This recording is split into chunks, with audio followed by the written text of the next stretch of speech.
প্রত্যেকের মঙ্গল কামনা করি। আর যে সুন্দর সৎসঙ্গ মহতি সৎসঙ্গে যারা উপস্থিত আছেন, আমার শ্রদ্ধাভাজন সম্পৃক্তিক দাদাগণ, অধৈর্য কর্মী, যাজক কর্মী এবং আমার গুরুজন, গুরু ভ্রাতা, মায়েরা, ইষ্টবান, দাদা মায়েদের সকলের জন্য আমি পরমপিতার চরণে মঙ্গল কামনা করি আর সকলকে আনন্দ জাগরু জানাই। আমি আজকে আমাকে আদিষ্ট হয়েছি আমি এখানে ঈশ্বর করার জন্য, পরমপিতার চরণে এই সুযোগ পেয়েছি, আমি নিজে ধন্য হলাম। আমি অত্যন্ত একদম অতি সাধারণ সেবক মাত্র, সেবাও ঠিক মতো করতে পারি না, কি করে সেবক বলবো নিজেকে? সাধারণ সৎসঙ্গী, বিভিন্ন অনলাইনে শুধু ওই কখনো গান, কখনো কীর্তন, কখনো ওই সঞ্চালনা করে বেড়ায়। আমাকে আমার শ্রদ্ধাভাজন সদ দেবতা সাদা, আমার বন্ধু সহ মানুষ, অত্যন্ত আমার দাদা, তিনি আমাকে ভালোবাসেন, হৃদয় দিয়ে তিনি আমাকে প্রেম করেন। তার জন্য আমি এখানে আদিষ্ট হয়েছি। দাদা আমাকে বলেছেন, দাদার আমি মঙ্গল কামনা করি। জানি না দাদার কতখানি মান সম্মান রাখতে পারবো, কেমন বলি জানি না। যাই হোক, পরমপিতার কথা, পরমপিতার কাজ যারা করে থাকি, সেই পরমপিতার কথা বলতে কার না ভালো লাগে। আমার শব্দ অশোক দাস দাদা অসাধারণ সঞ্চালনা, খুব পাণ্ডিত্যের অধিকারী দাদা, আমার ছড়ার গান খুব ভালো করে কীর্তন করেন। অসাধারণ মানুষ একজন, এই বয়সে এত সুন্দর সঞ্চালনা করছেন। এবং আমাদের কোন কোন জায়গাগুলো ভুল ত্রুটি আছে মাঝে মাঝে, সেটাও তিনি শুধরে দেওয়ার চেষ্টা করছেন। তিনি অন্তরে ভালোবাসা দিয়ে, প্রেম দিয়ে সকলকে সেই জাগরণ করছে যে কিছু কিছু স্থায়ী অন্তরা আমরা রিপিট যেমন না করে থাকি, এটা কি হয়, বিলম্বিত হয়, অবাঞ্ছিত বিলম্বিত হয়, সময় করার প্রয়োজন নেই। তাই প্রত্যেকে অত্যন্ত সুন্দর এক সহমহিমায় সকলের উপস্থিতি, পরমপিতা এখানে আছেন, সৎসঙ্গেই অনলাইন হোক অফলাইন হয়, তিনি সেখানে আছেন। আমরা তাকে মাথায় পেতে নিয়ে, আমি তো মাথায় পেতে নিলাম, এ প্রভু আমার মাথা দিয়ে, আমার মুখ দিয়ে যা তুমি বলাবে প্রভু, আমি তাই বলবো। পরমপিতার চরণের প্রতি প্রত্যেকের মঙ্গল কামনা করি। শুধু আমার মুখের ভাষা, শুধুই জানি না এই কথাটা বারবার আসে কেন, শুধু মঙ্গল কামনা। কারণ আমাদের এর মধ্যে পরমপিতা বলেইছেন যে নিজে যদি ভালো কিছু চাও তো অপরের মঙ্গল করো, মঙ্গল কামনা করো, কিছু না পারলেও অন্তত মঙ্গল কামনা করো। এই পৃথিবীতে আমরা মনুষ্য জাতি হিসাবে এসেছি। আমরা সবাই জানি যে মনুষ্যত্ব হচ্ছে একটি সর্বশ্রেষ্ঠ প্রাণীর মধ্যে অন্যতম। এই জীব জগতের, তার যে জীব জগৎকে তিনি ধরে রেখেছেন, জীব জগৎ, বস্তু জগৎ, যা কিছু যা কিছু, তিনি তো পরম পিতা, আমরা সবাই জানি, এই ব্রহ্মাণ্ডের অধীশ্বর। আর আমাদের মতো এই মনুষ্য জীবনকে ঠিক করার জন্য, আমাদের এবড়ো খেবড়ো জীবনকে একটু মসৃণ করে দেওয়ার জন্য, একটু সুগঠিত করে দেওয়ার জন্য তিনি তো উদ্ধার করতে এসেছেন আমাদের এই পৃথিবীতে। আর আমরা সবাই জানি যুগে যুগে বিভিন্ন রূপে তিনি আসেন, এখানেও তিনি এসেছেন। আমরা জানি সবাই ভগবান শ্রীকৃষ্ণ, তিনিও মানব রূপে এসেছেন, রামচন্দ্র, শ্রী চৈতন্য, বুদ্ধদেব, রামকৃষ্ণ, আমরা প্রভু, এদের কথা আমরা সবাই জানি। এই প্রভু যারা এসেছেন, বিভিন্ন নররূপে রূপ ধারণ করে এসেছেন, যারা আমাদের একটাই কি, এই মনুষ্য সমাজকে সুগঠিত করার জন্য, সঠিক পথে নিয়ে যাওয়ার জন্য এবং সঠিক ধর্ম পালনের জন্য আবির্ভূত হয়েছেন। এই পৃথিবীতে আমরা জানি সবাই যে অনেকেই বিভিন্ন রকম ধর্ম নিয়ে আলোচনা করে থাকেন, কিন্তু আমার পরম পিতা, পরম দয়া শ্রী ঠাকুর অনুকূলচন্দ্র, তিনি ধর্মের ব্যাখ্যা যা দিলেন, অবাক হয়ে যায় আমার সবাই, যে সুন্দর কিভাবে, সুষ্ঠু রূপে, সুন্দরভাবে কিভাবে বাঁচবো, কিভাবে স্বস্তিতে থাকবো, সেই যে কার্যকারণের মধ্যে দিয়ে সুন্দর, সুস্থ, স্বাভাবিক থাকবো, সেই স্বাভাবিকতা রক্ষা করার জন্য, এই জীবনকে রক্ষা করার জন্য যা হয় সেটাই হচ্ছে বাঁচা বাড়ার মর্মই হচ্ছে ধর্ম। কি সুন্দর ঠাকুর দিলেন যে জীবন চর্যাই হচ্ছে ধর্ম। তুমি কিভাবে চলবে, কিভাবে হাঁটবে, কথা বলবে, তোমার আচরণ কেমন হবে, সবটাই সুন্দরভাবে, সুচারুভাবে, সুগ্রন্থিত ভাবে চলার মধ্যে দিয়ে তোমার সঠিক ধর্ম পালন হবে। শুধু গীতা পড়লাম, বেদ পড়লাম, রামায়ণ মহাভারত বিভিন্ন গ্রন্থাদি পাঠ করলাম, সকলের সম্মুখে বললাম, সেটা ধর্ম নয়। ধর্ম হলো বাঁচা বাড়ার ধর্ম। তিনি বলেছেন যে অন্যে বাঁচায়, নিজে থাকে, ধর্ম বলে জানিস তাকে। অন্যে বাঁচায়, সত্যি তাই। আজ তাই অন্যকে বাঁচানোর জন্যই তিনি ডাক দিয়েছেন সেই ডিপি ওয়ার্কস। আমরা কবে থেকে শুরু করি ডিপি ওয়ার্কস, কিন্তু ডিপি ওয়ার্কস এর গতি প্রকৃতি আমাদের মধ্যে, আমি নিজের মধ্যে নিজেকেও একজন অপরাধ মনে করে থাকি। সেই গতিতে চলতে পারছি না। অন্যকে বাঁচানোর জন্য আমার মধ্যেও কিছু যদি করণীয় থাকে তা করতে হবে। অচিরে বসে থাকলে চলবে না। আচার্য থেকে নির্দেশ, পূজনীয় অবিন দাদার নির্দেশ এগুলা মান্যতার মধ্যে দিয়ে আমার যে মঙ্গল নিহিত আছে। আমরা সবাই জানি কত কত ঘটনা ঘটেছে দিবসের মধ্যে দিয়ে, যে তার জীবনটাই শুধরে গেছে, হাঁটুর ব্যথা চলে গেছে, শরীর রোগ জ্বালা অম্বল যা কিছু আছে সব দূরে চলে গেছে। শুধু একটাই মেডিসিন, সেই মেডিসিন নাম হচ্ছে ডিপি ওয়ার্কস, মানুষের কাছে যাওয়া, মানুষের কাছে পৌঁছানো। তারপর সবচেয়ে একটা বড় কথা কি, আমি নিজেকে দিয়ে প্রমাণ করছি। আমি ছোট্ট আমার বাড়িতে উপজেলা কেন্দ্র আছে, সেখানে 15 জন উপজেলা কেন্দ্রে মানুষ প্রথম ইষ্টভৃতি জমা দিতেন। পরবর্তী ক্ষেত্রে দীক্ষাপত্রের কাজ যখন শুরু করলাম আমরা, সেটা হয়ে দাঁড়ালো 72 জন। সেই ক্ষেত্রে ওই আমার উপজেলা কেন্দ্রে দুটো ভাগ করা হয়, তবুও এখনো 66 জন 67 জন মানুষ এখন আসেন, তারা স্টুডিও দেন। আমরা তাদের কাছে স্টুডিও নেওয়ার সময় আমরা বলি যে মাগো বা দাদাগো, আমরা যে স্টুডিওতে আপনি যে নিবেদন করছেন, এটা সকালবেলায় যেভাবে প্রভুর বলা আছে, এটা তো অর্ঘ, এটা তো পয়সা টাকা নয়, এটা ভোগ নিবেদন। প্রভুকে যে ভোগ নিবেদন করেছেন, যে প্রত্যুষে উঠে অত্যন্ত নিষ্ঠা নিবেদিত প্রাণ হয়ে সেই প্রাণের সেই ভালোবাসার সেই ভোগ প্রভুকে দিচ্ছেন, ঠিক সেটা সেইভাবে নিবেদিত হয়েছে। তো অনেকে বলে, চুপচাপ থাকে। আর আমি বুঝতে পারি যে তারা নিছক হয়তো ওই সকালবেলায় উঠেই কিছু অর্ঘ তুলে নিল, এবং সেইভাবে তারা একটা রেডিমেড মাথায় একটা মেকানিক্যাল ওয়েতে তারা স্টুডিও জমা দিচ্ছে। অনেককে বলি, অন্যরকম ভাবে বলি, মনে তাদের আঘাত না দিয়েই বলি, যতটা সুন্দরভাবে বলা যায় চেষ্টা করি বলার মতো। আমার মতো অপদার্থ একটা মানুষ বলার চেষ্টা করি কিরকম, যে ভালোবাসা ও যার করে দেওয়া যে অর্ঘ, সেটা পরমপিতার চরণে অর্পিত হবে, অর্পিত হচ্ছে। সে অর্ঘের দেওয়ার মধ্যে দিয়ে যেমন ভালোবাসা থাকে, ভারত একটু চোখের জল যেমন তার সঙ্গে যুক্ত থাকে।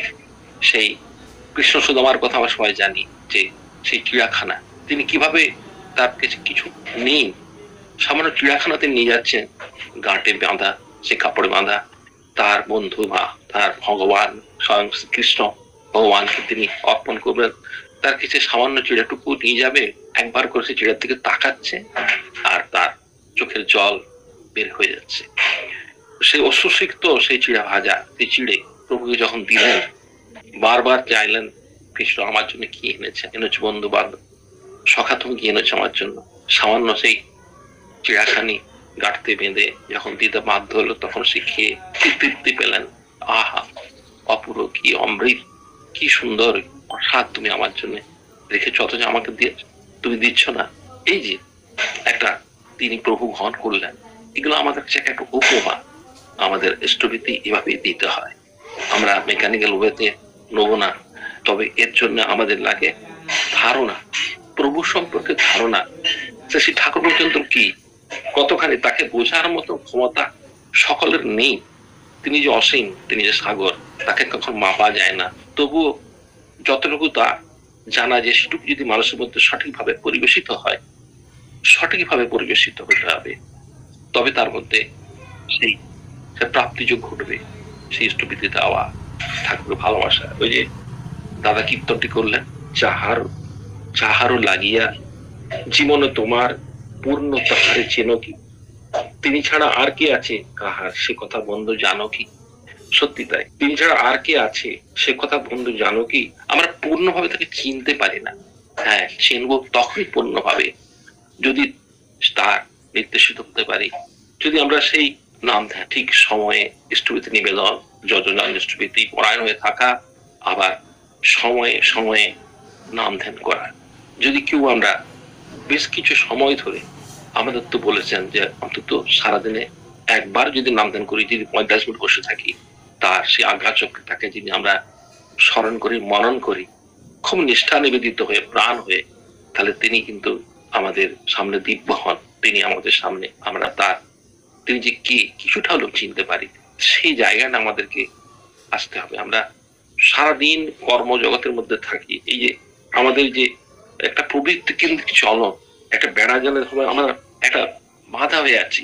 আমাকে অফিস যেতে হবে, সেখানে কাজ করতে হবে, অনেক ঝামেলা আছে, তার মধ্যে যুক্ত হতে হবে। সংসারের এই বাজার দোকান করা, অসুখ জ্বালা, আমাদের লোকা, আমরা একটা লোক সমাজে বসবাস করি, সেখানে আমাদেরকে তার সঙ্গে যোগাযোগ রাখা এবং লোক রীতি পালন করা, বিভিন্ন রকম ভাবে এর করার মধ্যে দিয়ে আমরা সেই এক এক সময় সেই চলার পর চলতে চলতে হাঁটতে হাঁটতে যখন আমরা একটু দাঁড়িয়ে পড়ি, যেহেতু একটু পিছন দিকে তাকাই আমরা করলাম সারাদিন, দেখা যায় যে তার কথা একবারও চিন্তা করি। যিনি আমার অধীশ্বর, যিনি আমার মালিক, যিনি আমাকে আমার এই শ্বাস নিচ্ছি, আমার এই অস্তিত্ব টিকে রয়েছে, তিনি রেখেছেন আমাকে এই বিশ্ব ব্রহ্মাণ্ডে, তার কথা একবারও স্মরণ করি। আমরা যখন দোকান বাজারে যাই আমার সন্তানের জন্য, আমার পরিবারের জন্য, পিতা মাতার জন্য, আমার ভাই বোনের জন্য ভালো ভালো সুন্দর জিনিস ক্রয় করে নিয়ে আসি তাদেরকে আনন্দ দেওয়ার জন্য, তারা কত আনন্দ পায়। প্রথম মাসের বেতন পেয়ে আমরা সুন্দর জিনিস কেনার চেষ্টা করি, পরিবারকে একটু সুন্দর স্বাচ্ছন্দ্যে রাখবো। ভাবি কি যে আমার পরম পিতা, যিনি আমার গোটা পরিবারটাকে রেখেছেন, আমাকে রেখেছেন, তার জন্য কি কিনলাম, আমাদের তার জন্য আগে নিতে হবে। আর সেই নেওয়া মধ্যে দিয়ে থাকবে আমার আকুতি, বিশ্বাস, ভালোবাসা, সেই নিষ্ঠা, তার মধ্যে দিয়ে তিনি আমাদের আশীর্বাদ, তিনি আমার মঙ্গল। আমাদের অনেক প্রশ্ন, অনেক কনফ্লিক্ট, অনেক দ্বন্দ্ব আমাদের উপস্থিত হয়। প্রশ্ন আমার অস্তে যাও রূপ যুক্তি সরে, তোমার ব্রত করব পালন মনস্তব্ধ করে।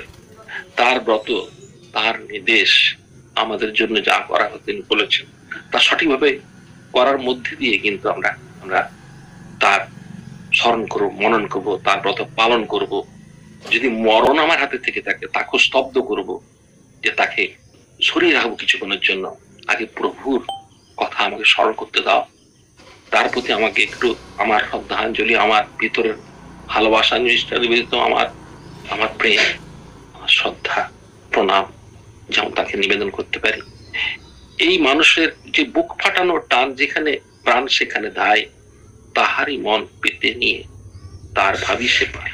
বুক ফাটানো টান থাকতে হবে। আমরা টান, এই যে টানের কথা একটু হলো, আমার যাই করি না কেন, আমরা যেমন হয়ে যাই করি না কেন, যেভাবেই যেমন চলি না কেন, আমার জীবন চলতে চলার পথ যাই না কেন, তার প্রতি যদি আমার টান থাকে, ভালোবাসা থাকে, প্রতি মুহূর্তে, প্রত্যেকটি সেকেন্ড মিনিটে তার জন্য আমার থাকবে ভিতর, সেই হৃদয়ের ভিতরে, অন্তর থেকে যেমন শ্বাস প্রশ্বাস আমরা অক্সিজেন নিই, কার্বন ডাইঅক্সাইড ত্যাগ করি, ঠিক সেইভাবে আমাদের ইষ্ট মনন হবে ভিতরে ভিতরে, সেই যে বীজ মন্ত্র ভিতরে জপ হবে। এর থেকে যে কত রেহাই পায়, শুধু আমি রেহাই না। একটু শুনছিলাম কোন এক জায়গায় কথা, যে একটা মারাত্মক একটা এরোপ্লেনে একটা দুর্ঘটনার শিকার হয়েছিল কয়েকজন মানুষ। যে পাইলট যিনি বলছেন, তিনি আছেন, তিনি বুঝতে পেরেছেন তার পক্ষে সেই প্লেনকে কন্ট্রোল করা অসাধ্য ব্যাপার, একমাত্র পরমপিতা যে রক্ষা করতে পারেন তাই করবেন। তিনি একটা ভয়ঙ্কর মুহূর্তের সূচনা তিনি পেয়েছেন, কিন্তু তিনি প্রকাশ করেননি, তিনি অ্যানাউন্সমেন্ট করেন যে এই মুহূর্তে অ্যানাউন্সমেন্ট যদি করা হয় তাহলে অনেক মানুষ, অসংখ্য তারা, তাদের মধ্যে একটা বিশৃঙ্খল পরিবেশ সৃষ্টি হয়ে তাই রব, তার আগেই হয়তো অনেকে প্রাণ ত্যাগ করবে। তাই তিনি চেপে রেখেছেন কথাটা, যে অনিবার্য মৃত্যু, কিচ্ছু করার নয়, I have nothing to do to control দা। তো এই যে যখন প্লেন চলছে, তখন একটু পরে প্লেনটা যখন ল্যান্ডিং হলো এবং অক্ষত অবস্থায় ল্যান্ডিং হলো, তখন পাইলট বেরিয়ে এসে বললেন, আচ্ছা কেউ বলবেন এই এরোপ্লেনের ভিতরে একজন মহান মানুষ আছেন, যিনি পরমপিতাকে খুব খুব করে তিনি দেখেছিলেন, তাই এতগুলো প্রাণ রক্ষা পেল। জানা গেল পরম দয়াল শ্রী ঠাকুরের একজন অত্যন্ত সেবক, ভক্ত, নিষ্ঠা নিবেদিত প্রাণ, তিনি সবসময় অহরহ তিনি ওই মনন করে চলেছেন সেই ইষ্ট মন্ত্র, সেই বীজ মন্ত্র, মহামন্ত্র। তিনি যতক্ষণ প্লেনে আছেন ততক্ষণ তিনি ওই করে গেছেন। তার ওই মহামন্ত্রের বলে এতগুলো প্রাণ রক্ষা পেল। জানা গেল, বোঝা গেল শ্রী ঠাকুরের নিষ্ঠানিত প্রাণ একজন মানুষ সত্যি তাই। আমাদের এভাবে যদি আমরা মনন করতে পারি, এই মনন করার মধ্যে দিয়ে আমরা শুধু নিজের জীবন রক্ষা করব, আমার পরিবারের জীবন রক্ষা করবো তা নয়, সেই জায়গাটাকে রক্ষা করবো। যেইখানে অবস্থান করবো না কেন সেইখানেই আমার, আমি যদি একটি ফুল হয়ে থাকি সুন্দর, সে ফুলের গন্ধ আমি সুভাষিত ছড়িয়ে দেবো সকলকে, সকলে সেই গন্ধ আস্বাদন করবে, প্রাণের একটা প্রাণ পাবে। যাই হোক, আমি ঠাকুর তো আমাদের বিভিন্ন দিকে বিভিন্ন রকম কথা বলেছেন, বিভিন্ন দিক থেকে বলেছেন। একটি অন্য প্রসঙ্গের কথা বলি, এই প্রসঙ্গটা আমাকে খুব খুব ভালো লেগেছে। আজ সকালে আমি সকালবেলায় যখন উঠলাম, ঘুম থেকে উঠে ওই প্রার্থনা করলাম, একটা জায়গাতে প্রার্থনা ছিল, প্রার্থনা করলাম, করার পরে একটি সৎসঙ্গে ছিলাম, আবার এই সৎসঙ্গে যুক্ত হলাম। সকালটাই যেমন সেই ইষ্ট প্রাণন হয় পরিবেশে থাকা, পরিবার সহ, এটা একটা অদ্ভুত ধরনের একটা অনলাইন সৎসঙ্গের একটা এমনই একটা আমাদের মধ্যে একটা আলোড়ন সৃষ্টি করেছে, একটা সাড়া লাগিয়েছে। সত্যি তাই যে আমরা সবসময় এই গান শুনছি, কোনো সুন্দর থেকে কাজ শুনছি, ঠাকুরের কথা শুনছি, সবসময় আমরা একটা এমন একটা পরিবেশ মধ্যে আছি যে আমাদের অনিষ্ট চিন্তা আসেই না। আর সবচেয়ে কি ভালো বলছে, অত্যন্ত নিজেকে সুখী মনে হয় যে না পাওয়া কিছু নেই, সব পাওয়া হয়ে গেছে। কারণ তাকে যে পেয়েছি, তিনি যে একজন মা গেছিলেন সেখানে, তিনি বললেন আমার এত পোড়া কপাল যে আমার সব চলে গেল, কিছু রক্ষা করতে পারলাম না, দাদা কি হবে? তখন পূজ্যপাদ আচার্য বললেন যে পোড়া কপাল, তোমার পোড়া কপাল, তোমার কপালে যে অদৃশ্য বসে আছেন, তুমি যাকে পাওয়ার পেয়েছো, তোমার কপাল তো ধন্য। পরম পিতাকে যে গ্রহণ করে তারপর পোড়া কপাল হয় কখনো? এই যে এই কথার মধ্যে দিয়ে আমরা বারবার যাজিত হয়। শ্রী ঠাকুর সব রকম দিক থেকে তিনি বিভিন্ন রকম ভাবে, বিভিন্ন দিক থেকে, বিভিন্ন আঙ্গিকে তিনি আমাদের কিভাবে আমরা ভালো থাকি। এমনকি স্টুডেন্ট, একজন স্টুডেন্ট পড়াশোনা কেমন করবে, তার মন বসছে না। আমার প্রসঙ্গে সেই 3য় খণ্ডে পীযুষ বলে একজন তপবনে বোর্ডিং এ একটি ছেলে ঠাকুরকে এসে বললেন, ঠাকুর আমি যখনই পড়তে বসি আমার সন্ধ্যাবেলায় ঘুম পায়, আর পড়া আর হয় না, আমার মধ্যে একটা যেমন কত কষ্ট লাগে। ঠাকুর বলে, রাত্রে যদি যাত্রা থিয়েটার দেখতে যাস বা গল্প গুজব করিস তাহলে কি ঘুম পায়? তখন ছাত্রের নামটি, ছাত্রের নাম পীযুষ, বলছে না, পড়তে গেলেই ঘুম আসে। শেষে ঠাকুর বললেন, তাহলে ঘুম যে তোর বেশি তা নয়, কিন্তু পড়াশোনাটা আর একটু ভালো লাগলে ওতেও ঘুম পাবে না।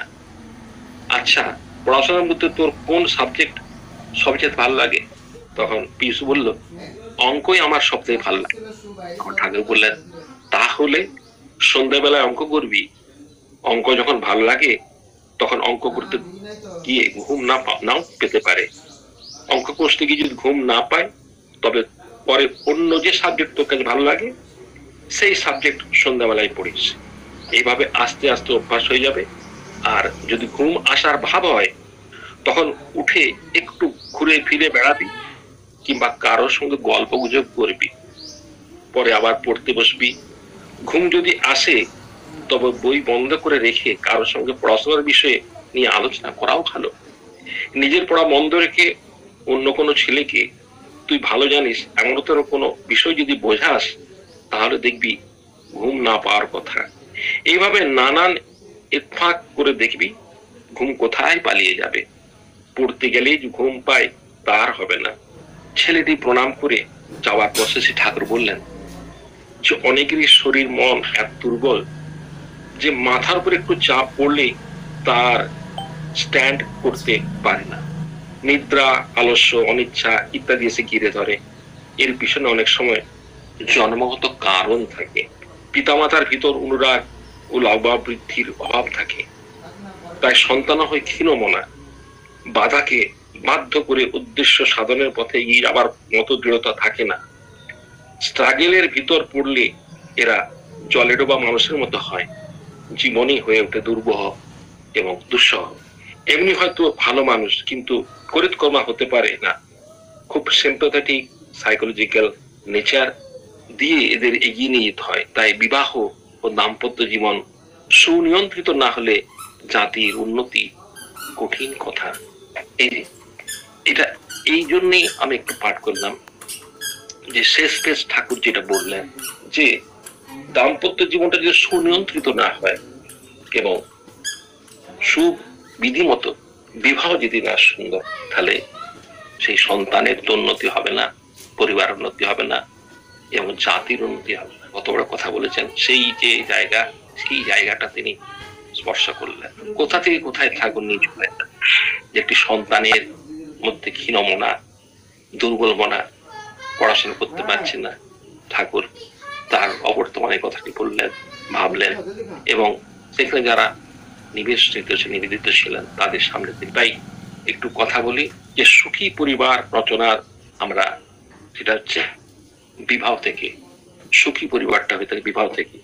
বিহিত বিবাহ এবং বিহিত বিবাহ যদি হয় তাহলে কিন্তু সুপ্রজন প্রতিষ্ঠিত করে, সুপ্রজন্মী প্রতিষ্ঠিত হয়। আর সুবিবাহের দ্বারা সংসারটি আনন্দ নিকেতন, তার উল্টো পথে চললে আমরা ব্যতিক্রম। সেই দাম্পত্য জীবনে সারা জীবন সেই একটা তিক্ততা, ব্যর্থতা, জ্বালা নিয়ে ঘুরে বেড়াই, আমরা পড়ে মরতে থাকি। এই আমরা অনেকেই বলি, পিতামাতা বলি, ছেলেটি পড়ছে না, সেটি অন্যরকম হয়ে পড়েছে, আমার কথা শুনছে না। এর পেছনে যদি খুব ভালোভাবে দেখা যায়, এর জন্য আমরা অনেক সময় হ্যাঁ পরিবেশ তো কিছুটা দায়ী থাকি, তার সঙ্গে আসল পরিবেশ, প্রকৃত পরিবেশ যেটা আমার শুদ্ধাচারের অভাব, আমার শিক্ষত হয়তো সেই দাম্পত্য জীবনটা সেইভাবে সৃষ্টি হয়নি, সুবিধিসম্মত বিবাহ হয়নি। আজকে অনেকে আবার দেখা যায় সুপ্রতিষ্ঠিত, তারা বড় বড় ডাক্তার, ইঞ্জিনিয়ার, প্রফেসর, এমন দেখা যায় স্কুলের শিক্ষক, তাদের আচার আচরণ অনেক সময় এমন লাগে এবং তাদের কুকীর্তি মাঝে মাঝে এমন করে দেয়, তখন মনে হয় এদের সেই যে পেছন দিকে তাকালে এদের জীবনের পশ্চাতে সেই কিন্তু সেই দাম্পত্য জীবন রয়েছে, সুবিবাহ অভাব রয়েছে, প্রতিনিয়ত বিবাহ হয়েছে। বর্তমান যুগের সবচেয়ে সবচেয়ে যেটা বার্নিং একটা প্রবলেম আমাদের সকলের ইষ্টপ্রাণ পরিবারে হয়ে উঠছে, সেটা করতে হচ্ছে কিন্তু আমাদের সঠিকভাবে আমাদের বিবাহটা আমরা ঘটাতে পারছি না আমাদের পরিবারে। যদি ঠিক সেইভাবে চলতাম করতাম তাহলে এই পৃথিবীটা স্বর্গরাজ্য হতো। আমরা সবাই জানি সেই জায়গায় আমাদেরকে সুন্দর করতে গেলে তা বিধি নির্দেশ মেনে আমাদের চলতে হবে। আমার সময় অত্যন্ত শেষ হয়ে গেল। আমার সাথে দাদা উকি মেরেছেন, দাদাকে আমি জানাই প্রণাম। ভালো থাকবেন দাদা, জয়গুরু। আর আমি যে আমার মনে যা হলো তাই বললাম দাদা, আমাকে মার্জনা করবেন। প্রকৃতাচরণের প্রতি প্রত্যেকের মঙ্গল কামনা। জয়গুরু।